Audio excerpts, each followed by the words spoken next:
Every thought creates a feeling that invokes an expression of possible indiscretion. I feel.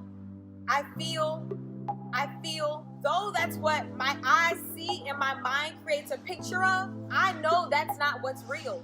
My purpose is great. My destiny is vibrant. That's what the Lord my God tells me, not just during whispers of sweet nothings in our quiet time, but in His Word. It's in His Word and His Word alone that keeps me sane. It's in His Word and His Word alone that makes me want to try again. Why is suicide so common in young adults?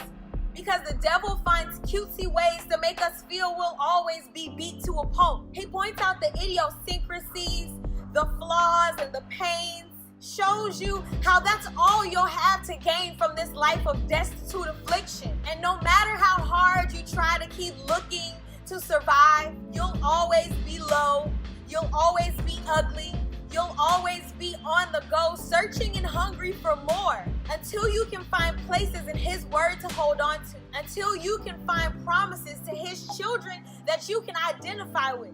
Then that's when you can finally begin to see your gifts. And as you get a whiff of that sweet perfume, as you rush to find your alabaster box to give it all back to Him, you also find the prostitution, the smoking addiction, the comparison character that were all piled on top of it, and it comes flooding back in like a whirlwind you can't control. You forgot that you were even looking for your box in the first place, and all you can think about is the taste of that man's penis for that rent you just paid, or the weed you bought when you haven't even tithed in months.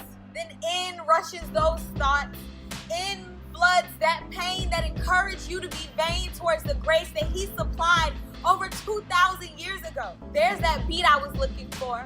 You see, if you keep digging long enough, I promise there's something more.